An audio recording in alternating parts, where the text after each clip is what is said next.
You are listening to Level Up Your Gaming Podcast, episode 88, Outside Game Activities.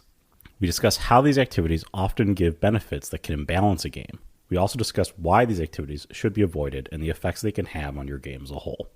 If you'd like to participate in the discussion or leave us feedback, you can contact us at levelupyourgamingpodcast@gmail.com or find us on Facebook at facebook.com/levelupyourgaming.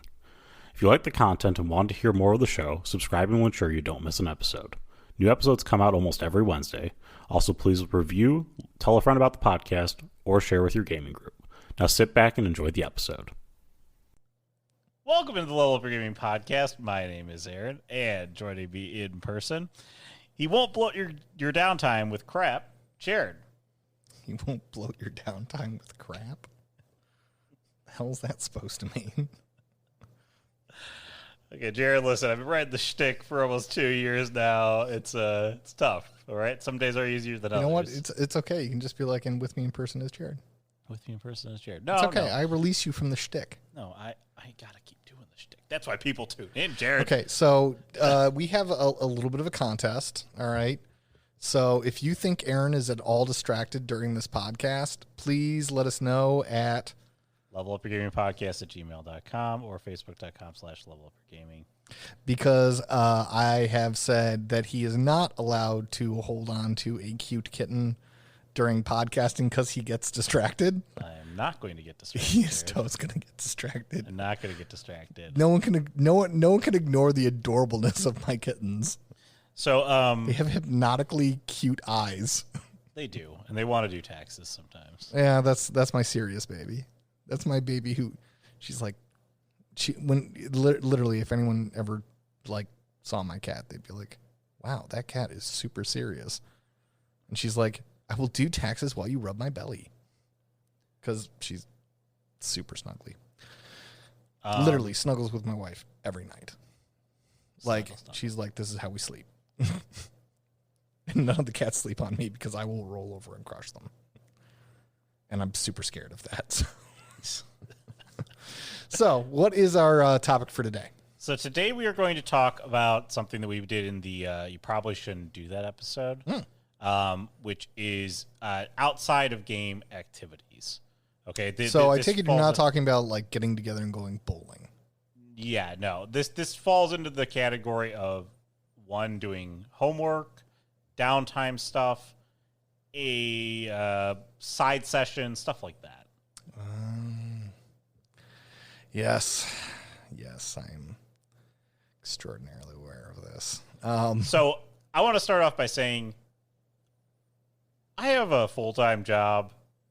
I like to play video games. I like to do other stuff. I come fiance, a full-time job, video games. I come to game, and perhaps give corporal cuddles. I think that counts as a distraction. What do you guys think? I come to game to game when I'm here, and I like to do it with you guys. I like to talk about it. I like to set things up beforehand. I like to create the characters with you guys around. This is one of the reasons why we don't create characters and then come in and talk about a session zero, which is probably one of the things that we could maybe launch a game quicker if we did create characters outside of here. But I like to be able to bounce the ideas off of you guys. You like to sit there and take 6 hours. It takes 6 hours. And I like to be able to confine the game activities to the time at the table. Okay? What I don't like doing, and what I had experience. I've seen it in both ways. I've seen it in LARPs. This happens all the time in LARPs. Oh my god! This is the downfall of LARPs. And if you are part of a LARP, Mike, if you're listening to us and you're part of a LARP, you know this very well. People go to Denny's and they do side sessions. Oh my god, the Denny's side session. Session. Okay, so I don't know if there are areas of this country that don't have Denny's. I think there are. There's. I think Denny's. I don't think there's any Denny's in the South, because I think they have Waffle House. I just think Waffle House is a different type of Denny's in the South. I think they actually do have Denny's in the South. Correct me if I'm wrong. If you're from the South and there's no Denny's by you, let me know. But yeah, so either way, I dealt with this for years, and I freaking hated it. Because there's only 4 seats at every table in Denny's. You get a big booth. Okay, you can get a big booth where it still fits 4 freaking people. What drives me nuts is you go in there, you all order your coffee, you drink for 7 hours. And that's how it used to be. Now that the smoking ban went into effect, I have no clue where they go now because they all smoke like the Dickens. And you just you're there with the storyteller, and you keep going on and on about game. And so, like, all the cool shit that I ever hear from LARPs, from most people, isn't stuff that actually happened at the LARP. It's all this side stuff that ends up happening outside of the LARP that makes your character, 1, uber powerful. It's one of the reasons why you do it. 2, it's just like, did any of that happen, or did you just kind of cozy up with the GM? Are you just buddies with the GM and you always sit at his table, and because you guys drive home together, and suddenly you get an extra hour of play, and the storyteller will call you over because he's doing something to your fucking character. And then you come back next week and you've been like time traveling for 7. Well, Roger's been time traveling every week after LARP, and he now is the king of Jerusalem. What? Wait, what happened? Apparently he's been... Seems like a dramatic escalation. He's also now Prince of the City. Prince of the City, King of Jerusalem. He's also a millionaire, but he's been time traveling after LARP. And then you're like, cool, can I also time travel? Well, we'd have to set up a session in game, but I'm really busy. Yeah, players who do side sessions, they get better, they get more stuff. They get more stuff because they're dedicating more time. They're dedicating more time to it. Bullshit, it's because he gets to sit with you at freaking Denny's because you're his ride home. Or he's your ride home. I don't know. Because you're his fucking roommate. That's my biggest example of it. But I mean, side sessions in general, like if you want to do like a side session, Ken tried to do this in an Aberrant game we did. Ken tried to do it in our detective series with me at Dave's house. Well, he was pulling people. So that's the other I want to, okay, this is what I think of side session. All right. Like, it makes me want to vomit. I hate them so much. Side sessions separate a storyteller from a group of, I don't care if it's 2 people, right? Or 10. You got 9 others or 1 other sitting in a room doing precisely jack shit having to do with game. And not only are they doing it, they may be doing it alone or with only 2 people. Like, I came to hang out with, Bruce, Dick, Damien, and Alfred. Ended up only hanging out with Alfred all night because you 2 went off to a side room and did a scene for 2.5 hours, which, of course, what happened? Then we sat there for 30 minutes while Dick recounted the entire fucking tale. That's why that's a whole different thing. That's why you shouldn't even take players aside at your table, because you don't want the player... it's infuriating because you give players information that's important in those side sessions, and nobody else is around to hear them. So if the player doesn't think it's an important detail or doesn't remember, they don't tell your table. And guess what? Now the big important piece of information that's supposed to guide your story is missing. Oh boy, what happened there? I hate it for that reason. I hate it when you do it in narrative side sessions outside of the game too, where you're giving players important information, because again, you're relying upon somebody to deliver important information. Unless that's your whole goal is misinformation or, fucking up. But like, even so, like, it's just ungodly poor form to do side sessions. It's ungodly poor form. Even if that person calls you, right? You're the storyteller. They call you and say, dude, I want to do a side session. No, thank you. That's all I have to say. No, thank you. That's all you have to say. Because just because they want to do a side session, just because they want to do something with their extra, What you are giving them is more opportunity to make their character better. That's what you're doing. Because there's no side session unless you're like, okay, you won't receive any treasure, any XP. Let's make that explicitly clear. Even if you do that, they receive information, experience that can be or is more vastly valuable than, in my personal opinion, an extra point of experience, which is knowledge. Knowledge means something.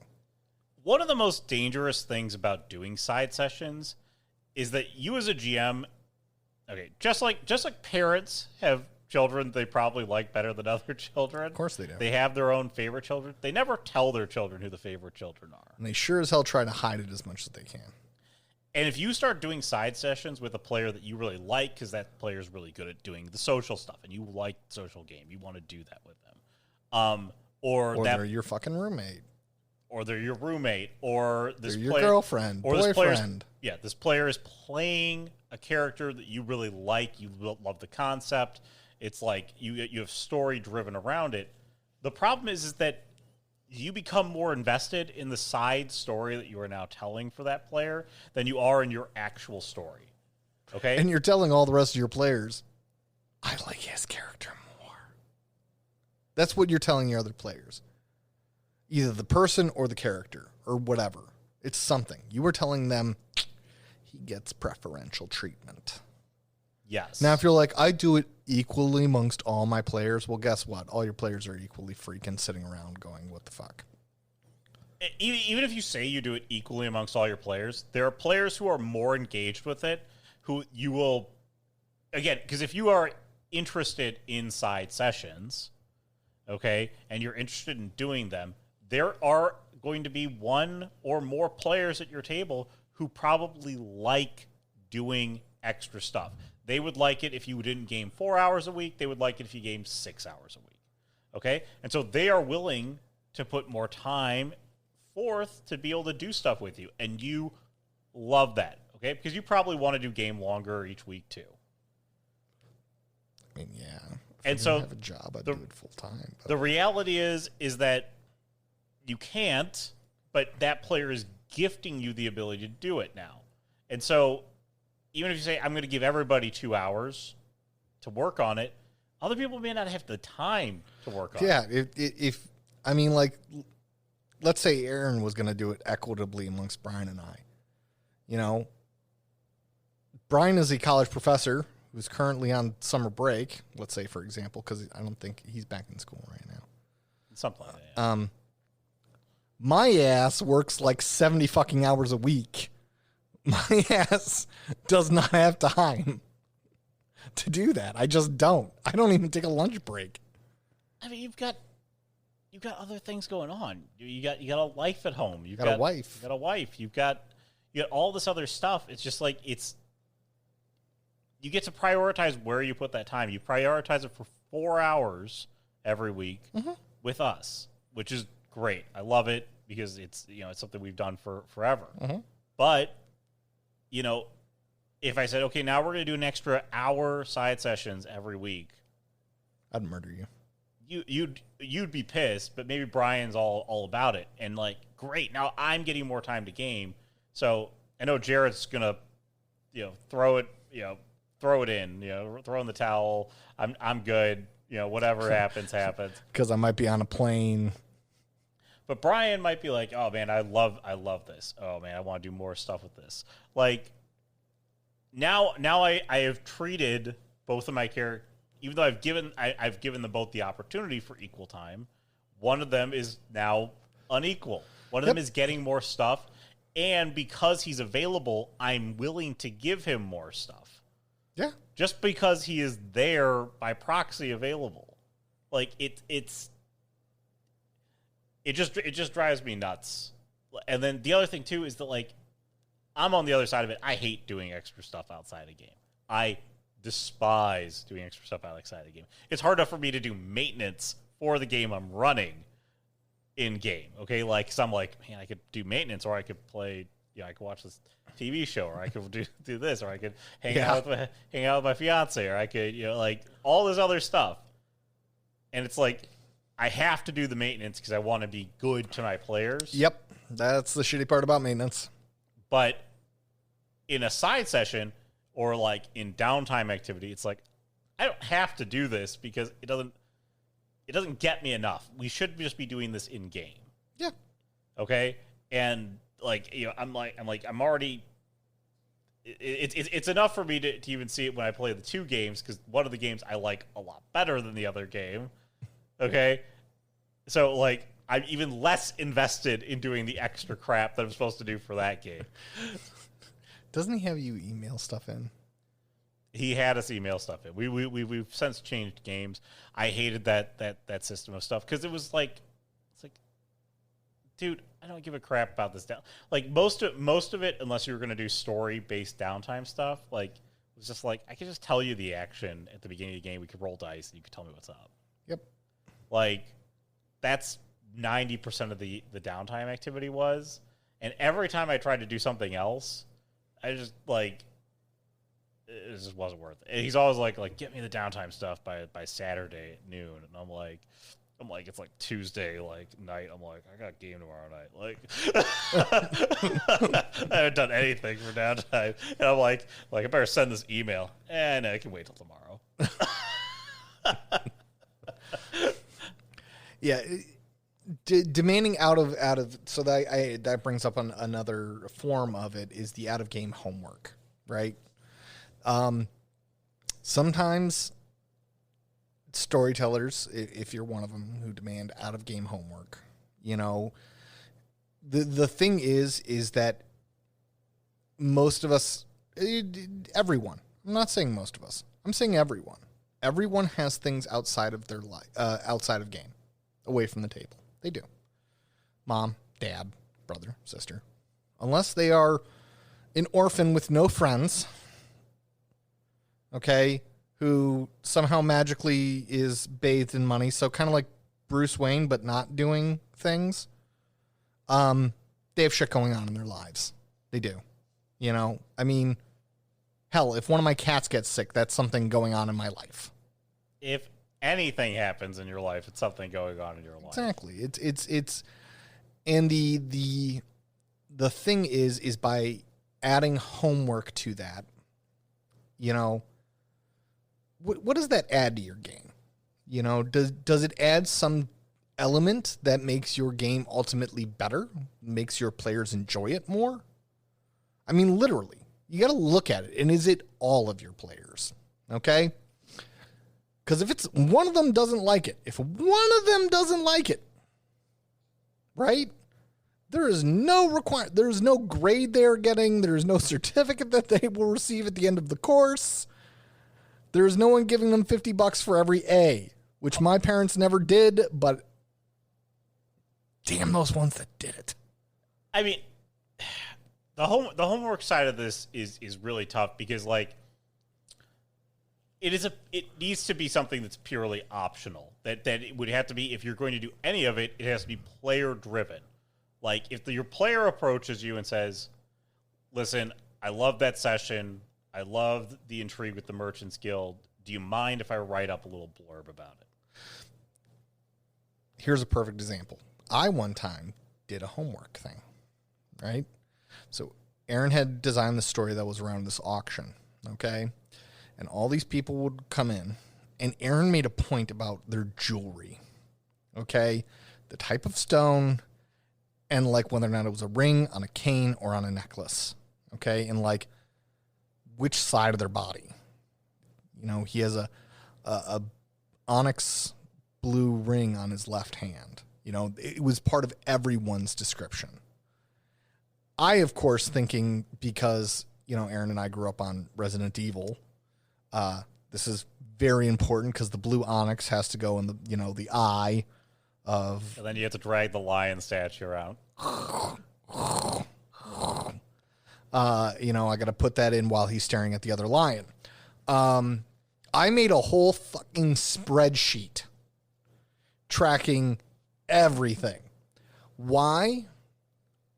Okay, this is going to sound really bad, but this comes with part of being like kind of like a project manager. I love spreadsheets. I fucking love collating data. like getting data to where I can pivot it. Be like, all right, there's 14 people with a ruby, but 7 of those people have the ruby on the right side. 6 of those people. And then I added more to the spreadsheet of which one was in which room and who saw who where. So this spreadsheet was fucking huge. It did actually help in the game. But Aaron gave me no advantage. It helped Brian and I because our shit was organized. And when I pivoted it, it showed who nobody could account for in the blackout moment. Because there was a blackout and suddenly, obviously, something has gone stolen. And there was a blackout moment. There was like one fucking person that nobody could account for. Nobody. And we solved the case that way. But we also did the hard work of interrogating everyone. And that was part of the game. And it was really fun and it was really enjoyable. And the very funny thing was we forgot to check everybody for a lie. One lie could have fucked us. You got it by virtue of, just by cross-referencing and putting everything together. And also just Pivot charts. The other thing was that you put it all together by the order that you interrogated them, you just happened to interrogate the guy who had done it, basically like last. Yeah. Well, it's just because, alphabetical. But the first piece with the jewelry, you did that all on your own because you were like totally enamored by it, and you effectively proofed out one of your thesis points by doing it. But it was a completely optional thing that you did. Mm-hmm. And I enjoyed doing it. I did it on a Sunday morning. I was sipping my coffee. My wife was watching something on the TV. I forget what. And I like making spreadsheets. I do. I'll fucking admit it. I am a goddamn spreadsheet nerd. And unfortunately, my business loves the fact that I'm a spreadsheet nerd. Because they're like, Jared, can we get another spreadsheet? I'm like, yes, you can. So I'm a sucker. But that was optional homework that you chose to do. I chose to do. It offered you no advantages in game. Aaron didn't give me any experience. Nope. I gave you no experience. The only experience that you got was you had made the successful prediction beforehand, okay, which is a game mechanic. Yeah. You had made a prediction about something beforehand, and the spreadsheet basically gave you the answer that you were looking for. It did. And, Brian had the same opportunity for the same exact experience, except he couldn't use my prediction. He could make any other prediction. The prediction can even be wrong. You can get XP for a wrong fucking prediction as long as you're making a prediction. But yeah, but that was an example of optional stuff. The other thing that I did that was optional is in your Red Lake game, I wrote a letter to the chief. I did that before game.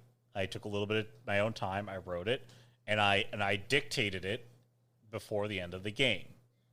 And it was fantastic. It added something to the epilogue of that game that was just amazing. And I gave Aaron no extra XP for it.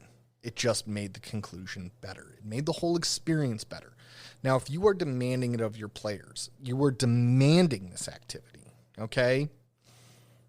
You got a problem, okay? Because you are demanding work for no benefit. Now, you might say, but I'm giving you gold. What happens when your player says, I don't want the gold? I don't. I value my time playing Resident Evil Village more than I value in-game currency of your game. Because let's be honest, if I'm not dumping buckets of brass over the week, I'm a little bit off. I like bullets. I like dropping motherfuckers, right? Get me my first-person shooter. But I value that more than I would value, Brian's in-game currency. And that's not a slight against Brian. It's just I need to get my rounds in, otherwise I get weird. I value it more than I value having a little bit of a leg up in understanding the story. I value it more than I value a little extra XP. And believe me, if you're like, okay, but you have a player who's like, no, I'll do it. I'll do it for the extra XP, or I'll do it for the extra detailed information in the game. If you have a player who does that, even though the other player says that they don't value that stuff, they're going to go, what the fuck? And I hate to break it to you, because I've heard many a storyteller do this. They give the optional homework, and then they give the prize to anyone who does it. But the thing is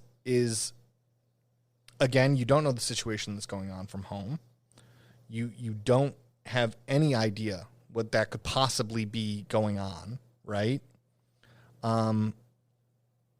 You also, great, now I'm getting, because one of my other kittens came, damn it, competition over. It was you who was distracted first. She's adorable. What do you want? My kitten is me. She's just like her dad. She loves spreadsheets and taxes. But okay, sorry. Quinn, I love you, but no. She's like, pet me like my sister. So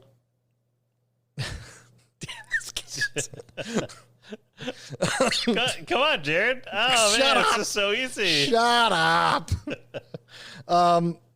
So my target's moving. Your target's like dead to the world. But no, your point being that, even though you give it and then you're going to give a reward for the optional piece, like for the first person who does it, you're playing a weird or game anyone of who does it. It's a weird game of favorites, but it's also a weird game of they have more fucking free time than I do. Because let's say I'm at your LARP, right? Let's say I'm totally engaged in your story. I fucking love your story, right? I'm on a plane almost every freaking Monday. I have been home for a shocking amount of time. That shocking amount of time is going on 3 weeks. My family and friends are like, get the fuck out. Jared's home for 3 whole weeks? I'm shocked that you. My wife is like, I'm waiting for the other shoe to drop. They're sending you somewhere for months, right? Which there's only one place they could send me for months, but I ain't doing it. Okay. I believe I'm not doing it. No. And I can't do it because they can't force me to get my passport. There you go. They can't force me to get my goddamn passport. I mean, I have a passport. It's just so fucking expired. It's unbelievable. You have to get an updated one. Yeah. But yeah. I mean, the optional homework stuff, again, if you give it to people or if you throw it out there that it's something that can be done, it has to be done for no benefit. Okay? And again, I think it's better to have it be player driven, player recommended. And like the no player, benefit. The player says, hey, I really liked this thing. I want to add some lore to your world. And can I flesh this out? And you can't give any artificial benefit, because let's say, Allie wants to write a haiku for game. Every game session, she starts off the game with a haiku, right? Every game you give her, oh, that was great. The whole players love it, and you give her another extra XP. And all the players clap and they smile, and every week they're like, yeah, kid, she deserves that extra XP. Trust me, deep down somewhere in the back of their freaking minds, they're like, that bitch. She writes fucking 13 syllables and gets an extra fucking XP. Bitch. Trust me. I mean, we have gone out. Now they're both circling me like a shark. Oh, one's giving one a bath. They love each other. But yeah, this is why you should get siblings. Every time you do that, your players might be like, yay, clap, clap, clap. Trust me, in the deep, dark parts of their mind, they're like, fuck them. Like, I don't have time to write the haiku. 2, I despise that my GM gives that benefit to them for writing the haiku. The haiku is totally optional. It's not part of this game. No, and there's no system for that saying, each creative haiku will give one person 1 extra XP. If that's written in the book, and then that's a qualifier that everyone has examples to. Now, granted, I have never seen a role-playing book saying, like, someone does an extra outside of game thing, give them 1 XP. I've never seen it in a book. Why is it never in a book? Because it's not fucking recommended. It's just not. It's not a smart move to demand stuff that are outside of the hours of game. It doesn't flesh up somebody's it just doesn't add anything to your existing story, because once it could. I mean, like, starting off with a haiku, if you wrote a haiku about last week, it would be like the opening to a freaking TV show that starts off with a haiku every week. Yeah, that'd be pretty fucking cool. I'm just saying that would be cool. Okay, it'd be cool, but I can't give you anything for it. What I'm saying is that the side session, the homework stuff, it doesn't technically add anything to the game that the players are playing in, because what you end up doing is that now all of your players are.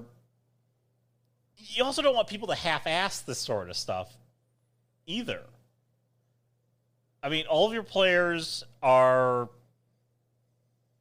What am I trying to say about this? All of your players are going to engage in the game, and you want to engage on a level playing field, okay? But if Tom always does a side session with you every week, okay, ahead of game to flesh out more of his backstory, I guess, which is now connecting dots in the real story, that's pissing me off, okay? Because Tom now is getting special treatment and is getting more connection into the game, and I feel like the game is now revolving around Tom. Okay, yeah, the game. You just hit it on the head. Like, honestly, there is so many feelings that come out because we're people.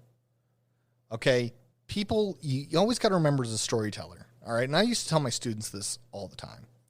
People are amazing, beautiful, wonderful, fantastic, brilliant things. They're also broken, cheap, destructive, hateful, hurtful. They are all these things. We are both sides, light and dark. We are the yin and the yang. And it is not until we appreciate the beauty or the complex as a whole, the symbol, because think about it. If I showed you just a white side of a yin and a yang, you'd be like, okay, congratulations, there's a tear with an eye. Is that a tadpole? But when you create the yin and the yang, that is when it becomes a symbol of balance in the world, right? That's when it has meaning. We have to accept humans for who they are, okay? We get jealous of shit. We do. Okay? My wife is Irish. She has Irish green eyes. Okay? Yeah, makes life difficult. She says I flirt with waitresses sometimes. I'm like, I do not flirt. I am the least flirtiest flirt in the world. And my wife's like, I'll take that bitch outside. You know, I'm like, whoa, that escalated. We get jealous over dumb things because we're human. And your players, I guarantee you, because I stood in those crowds. I stood in those crowds for years and years and years, right? Watching people give, you know, even extraordinary players, right? I remember sitting around going, because they have the, you know, like the costuming thing. I remember one time a storyteller gave it for costuming. This person's costume is amazing.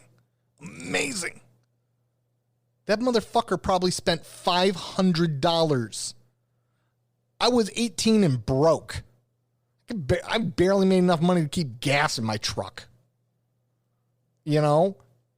Because he's 23, doesn't go to college, and has, you know, like a full-time freaking job, you know, he and can spend that disposable cash. He gets it. Was his costume great? Yeah. Did he probably put a lot of time and effort into that costume? Absolutely. Can I appreciate the absolute beauty of it? Yes. Did I have the same opportunity? No. So fuck you. Call me petty, but that's called being human. And the thing is that your table is full of complicated human beings. It is. You can do this is the you can give recognition for the homework, meaning like absolutely. I mean, like kudos. You can be like, dude, that was fucking awesome. That poem just brought a tear to my eye. And they're like, yeah, thank you. Yes, you can give recognition other ways, but not intangible game benefits. Can't be knowledge, can't be power, can't be XP. It becomes so, and it's so hard because you can't, if you do it it's really hard to separate that line. And most GMs, and I say most, really all GMs can't do it. They can't separate the line. They just you always give to the player that's willing to do more. There is a trap. I mean, the only time that I would even consider side sessions, okay, and I will give you one caveat. Holy shit. Ladies and gentlemen, please take your seats. Okay, is if you are going to do a session 0 thing, okay, you can do a quick introduction for everyone on how they got into the organization. It has nothing to do with, let's say you want to like invite them into the back shadowy organization that you have created, okay, or the king has brought you into the fold, okay. I can talk to you about your background, your story. I can understand more about your character, and I can bring you into the kingdom, okay. But remember, this has nothing to do with what happens in the story beyond when I got into the kingdom and into the king's, graces. Okay? It is only for you to have an introduction that all you're trying to do is you're trying to avoid 20 minutes of bloat between each player in very long, protracted scenes. I mean, okay, I can grant that. Okay? And that's the only time that I would do it. It would be in a session 0 introduction type of thing. Okay? I think there are better ways to introduce your players. But if you really like that, really like to kind of give a little bit of personalization and flair, do the 20 minutes ahead of time with your player, okay? Set up the time, make it really compartmentalized and do that, and put it together. Be careful, because again, you might fall in love with what that player has and what that player is doing. Be very okay? careful. It's a very big, it's a huge dangerous thing in the Aberrant game that Ken ran, okay? There was a split between part 1 and part 2. We never got to part 2, okay? But before part 2, Ken did side sessions with all of us. Do you remember this? I don't think I got one. Maybe you never got yours. He did it with Brian. He did it with me. Begrudgingly, I hated what he ended up doing with me. I think he did it with Jay, too, because Jay's character got just introduced. He did it with Jason. I don't remember one with me. He did it with Jason, and the problem is that he loved where he ended up going with Jason's character. Oh, God. Okay? He loved it because Jason's character had some, like, interdimensional teleporting thing. And so he basically stumbled Jason into the flippin' story for part 2. Mm-hmm. So Jason had all of this knowledge. We hadn't even gotten into part 2. We hadn't even learned more about the villain and any of this other stuff. Like, didn't your character turn out to be like a charity boxer? We're not going to go into it. Okay, there's a major flaw in what he ended up doing. Also, if you do a side session, make sure it's targeted against the character. Targeted against? Targeted for the character. Okay. Make sure that the player will fucking hate it. Okay. Make sure that the player that you're hitting the points that your player actually wants to engage with, because there's nothing worse than playing a game where you are not engaged because your GM has no pulse of the table. KYP, episode 2, listen to it. Okay. It is even worse if that GM is one-on-one with you and it is just like, yeah, what are you doing? This is not where I wanted to go with my character. You have heard nothing that I have said to you this entire time. Okay, that was my side session with him, and I gave him the feedback like right when we were done. I was like, dude, what the hell? And then, but I remember because he stopped doing the game and he told me all about his plans for the part 2, but he was talking about how he got into like 4 hours of side sessions with Jason, and I'm like, wait, we did an hour, okay? Begrudgingly, I did an hour with him, okay, for a side story that I wasn't that interested in, but he did 4 hours with Jason, and he started getting Jason into the meat and potatoes of his entire storyline in the second half. So, guess what? when he comes into the second half with that mystery, and we're like, what do we do? How do we find this guy? And the other player goes, well, I know he's on planet Excelsior. Okay. His name is Jeremiah Bones. He lives on planet Excelsior. Okay. And to get there is 3.3 light years. How'd you find that out? I did a side session. Okay. This is. You'll just tear up the character sheet, throw it on the table, double bird to the GM, walk out. Not just one double birds. Okay. I cannot express how infuriating that would be, especially if you like invested any amount of time in the story. Yeah. Any? Yeah. No, giving players. It's worse than the necromancer thing. Like, I found out where the necromancer lives. He's underneath Mount Doom. I'd be like, why didn't the rest of the party figure out the necromancer was under Mount Doom? I mean, it's just the obvious location. And all we need to do is find the spell of extraction. And it's just like, really? How'd you figure this out? Well, I talked to the wizard in my side session, and I figured it out. I don't know why this is the player that I portray here, but it's what I hear when I hear someone tell me their stuff. It's just like such a snooty voice talking back to you, and it's just like, really? Figured out all that, did you? In your side session. Time?